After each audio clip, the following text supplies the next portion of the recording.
when you're talking about players who can make an impact, sometimes it's because there has been a void at a certain position.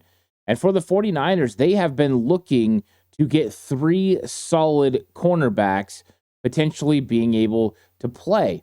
Last year, Deommodore Lenoir was able to bridge the gap between two positions, playing outside corner in base sets and then in nickel packages, which 49ers are in close to 70 to 75% of the time.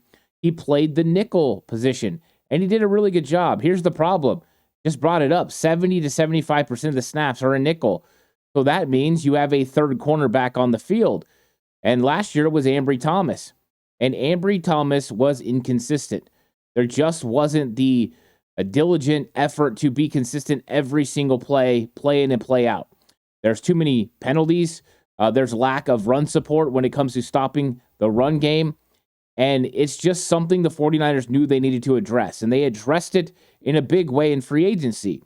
Not only did they bring in veteran Rock Ya-Sin, who's had a pretty good career, but they brought in a player, Isaac Yiadom. And Isaac Yiadom comes over from the New Orleans Saints. Of course, he was with the Denver Broncos originally. That's who he was drafted with in 2018.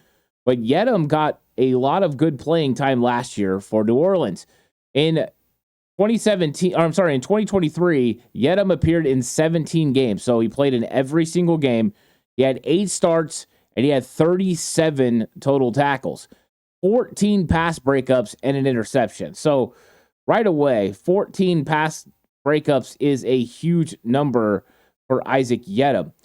He probably should get a few more interceptions. They probably want him to get a couple more turnovers to be added to his stat line, because we know that's exactly what the 49ers do in San Francisco. They create turnovers. New defensive coordinator, Coach Nick Sorensen, used to handle the ball meetings and talk about getting that football into their hands. And the 49ers know that that's a key. That's not going to be his job this year. It's going to be Coach Staley's job. He's going to be handling that. And they're going to be wanting Isaac Yiadom to turn some of those pass breakups into interceptions. But the fact he's getting his hand on the ball and the fact that he was so good in those 8 starts is very important. He also only gave up 48.9% completion percentage on passes targeted his way. So under 50%, he does a very good job. And now he's getting added to a 49ers defense that's going to have one of the best pass rushes in the NFL.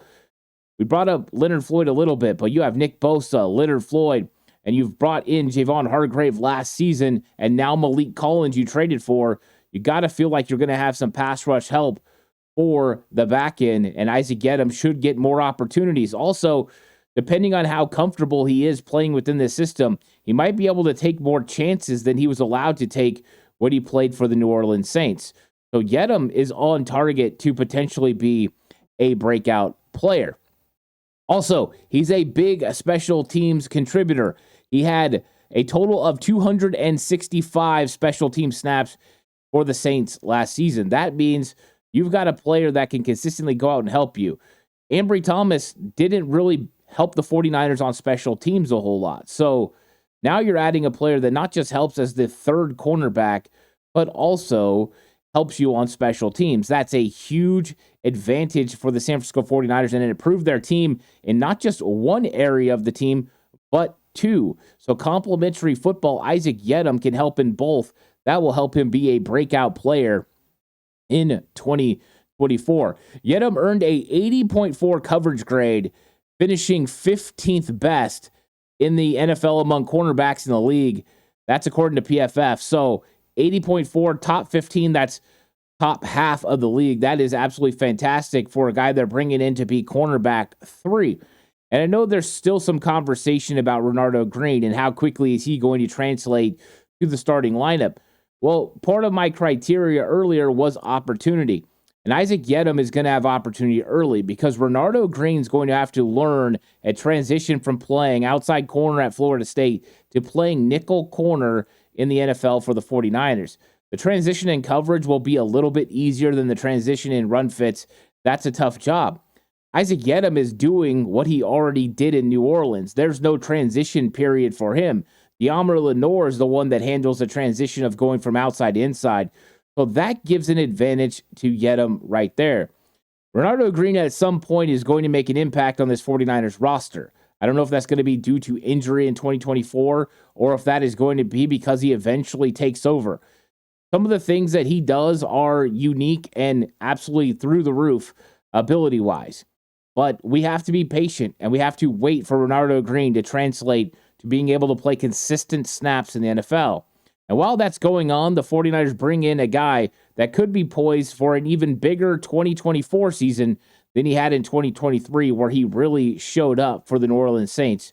So to me, Isaac Yiadom is positioned and poised to take a big step forward and have a breakout season in 2024. And with him coming in for 1 year, 1 year contract, the 49ers might not be able to hold him past 2024. He might turn a season with the 49ers playing with Charvarius Ward and Diamond Lenore, Talado Ufonga, and Jair Brown, and that great front seven of the 49ers into an absolutely big contract on the open market next year. He's betting on himself, and the 49ers are betting on him having a huge impact in 2024. I think Isaac Yiadom can do it. I love his length. I love his consistency. I love the fact he plays physical at the point of attack. I love that he helps in run fits. To me, Isaac Yiadom is a very solid number 3 corner and should benefit the 49ers hugely when they go to their nickel package. So Isaac Yiadom, I think he's poised and ready for a 2024 breakout season.